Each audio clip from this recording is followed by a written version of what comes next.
আসসালামু আলাইকুম। কেমন আছেন সবাই? কাছে দূরে যে যেখান থেকে আমার ভিডিওটি দেখছেন, আশা করি আল্লাহর রহমতে সবাই ভালো আছেন। এই যে ভিডিওটা দেখতেছেন, এটা কিন্তু গতকাল রাত্রের ভিডিও। তো মেয়েরা বলতেছিল নুডলস খাইব। তো এদিক দিয়ে আমি নুডলসের জন্য পেঁয়াজ, কাঁচামরিচ, তারপর ধনিয়া পাতা সব কিছু কাটতে কুটতে নিলাম। নুডলসটা সিদ্ধতে বসাই দিছি আর কি। তো রাত্রে নাকি ভাত খাইব না, বলতেছে যে আম্মু নুডলস রান্না করো, নুডলসই খাবো।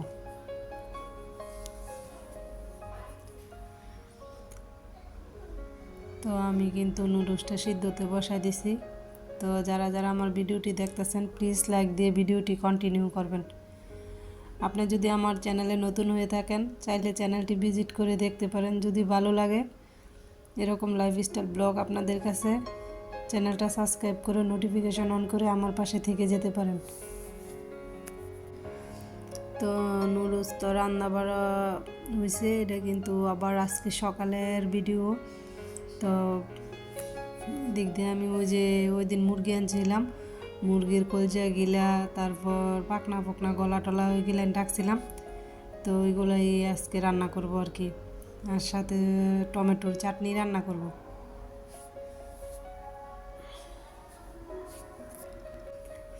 তো এদিক দিয়ে কিন্তু আমি মশলাটা কষাই নিতেছি, তারপর ওইগুলো দিয়ে দিব আর কি।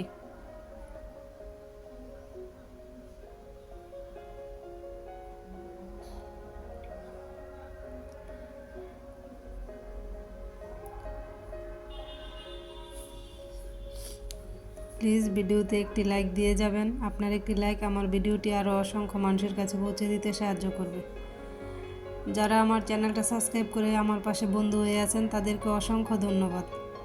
আর যারা এখনও সাবস্ক্রাইব করেননি, প্লিজ তাড়াতাড়ি চ্যানেলটা সাবস্ক্রাইব করে নিন।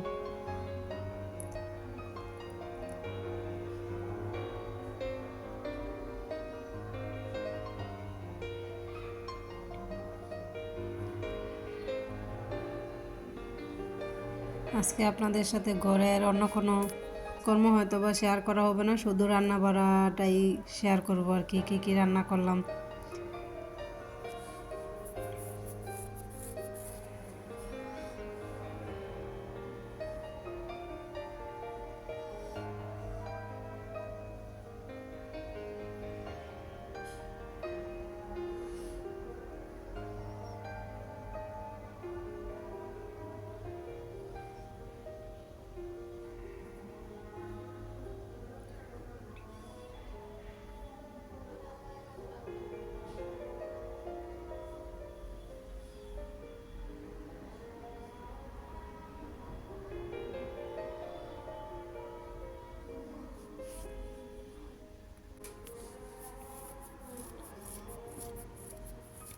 তো এগুলো আমি আগে ভালোভাবে কষাবো, তারপর একটু ঝোলের পানি দিয়ে দিব আর কি, যাতে ভালোভাবে সিদ্ধ হয় সেই জন্য।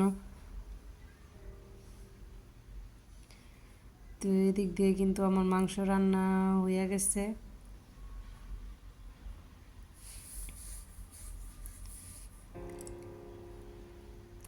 আর এই যে এদিক দিয়ে আমি কিন্তু পেঁয়াজ, রসুন আর কাঁচামরিচ কুচি করে নিছি, দিয়ে দিতেছি। এটা দিয়ে বাগুনের চাশনি তৈরি করবো আর কি। তো বাগুনটা কিন্তু ফ্রিজে ছিল, ওইটাই বের করে তারপর দিয়ে দিব।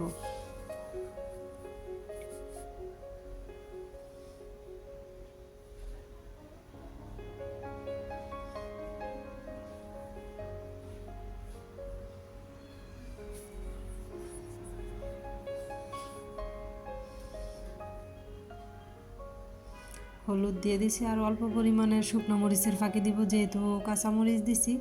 তো সেই জন্য আর বেশি ফাঁকি মরিচের প্রয়োজন নাই আর কি।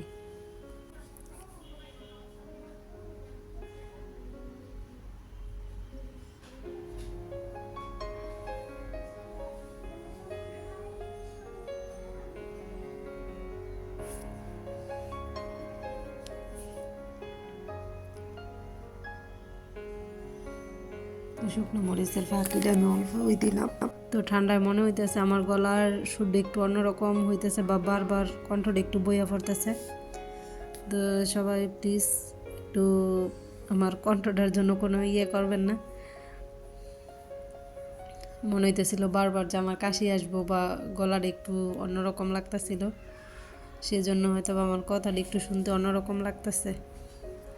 তো এই যে বাগুনের চাশনিটা কিন্তু বসাই দিছি আমি। তো এই টমেটোগুলো কিন্তু আমার কিনা টমেটো না, আমার বড় বোন যে ওই যে টমেটোর ক্ষেত, অনেক সবজি ক্ষেতই করে হেরা, তো ওই জায়গা থেকে পাঠাইছিল, বা কাঁচা টমেটো এমনিতে পাঠায়, বাবার ওরা যে অনেক হয় ফ্রিজে রেখে দেয়, ওইখান থেকে দেয়, তো ওইগুলোই নিয়েছিল আর কি।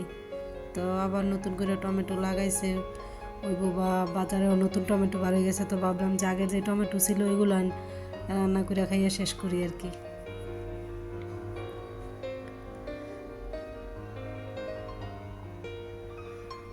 তো এই তরকারিটা কিন্তু আমার বড় মেয়ে খুবই পছন্দ করে খায়। তো ওরা জিজ্ঞেস করছিলাম আমি যে টমেটো দিয়ে কি করব, তো আমি চাইছিলাম একটু ভর্তা করতে, তো বলতেছিল চাশনি করে দিতে আর কি, তো এইটাই করে দিলাম।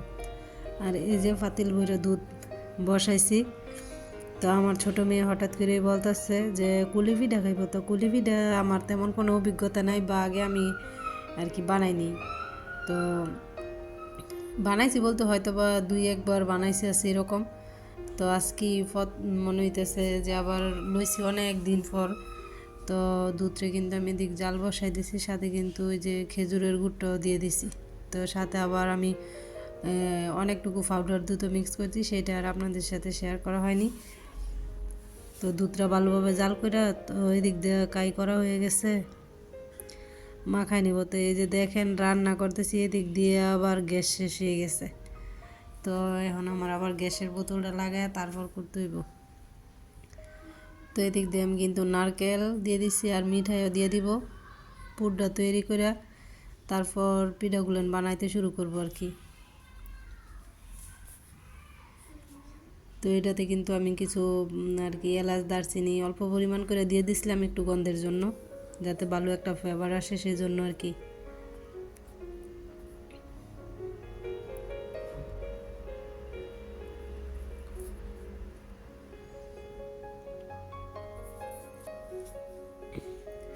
তো এই যে আমি কিন্তু পিঠাগুলো বানায় দিয়ে দিছি। তো আপনাদের সাথে পিঠাগুলো বানানো কিন্তু আর শেয়ার করিনি।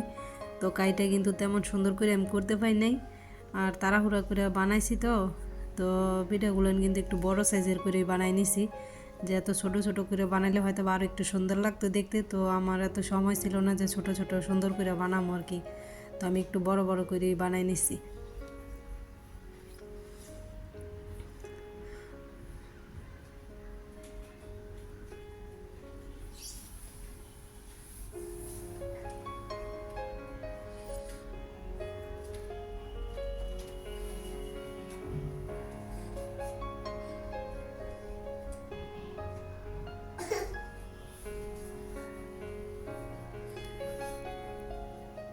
তো পিঠা বানাইছি আজকেই, কিন্তু পিঠাগুলো বানাইছি।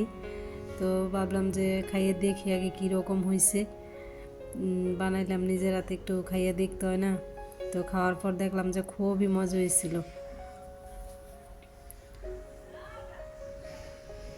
তো শীত মানেই মনে হয় যে পিঠার উৎসব, শীত মানেই মনে হয় যে পিঠা খাওয়ার একটা ধুম। তো শীতকালে কিন্তু পিঠা খুবই ভালো লাগে, গরমকালে অত একটা খাওয়া হয় না। শীতকালে আমার মনে হয় যে প্রতিদিনই একটা না একটা কোনো কিছু পিঠার আইটেম করি আর কি, তো এটা ভালো লাগে। তো এই যে খুব সুন্দর হয়েছিল কিন্তু পিঠাগুলো, হয়তো বা দেখতে কীরকম হয়েছে তা জানি না, তো কিন্তু খেতে কিন্তু খুবই ইয়াম্মি হয়েছিল।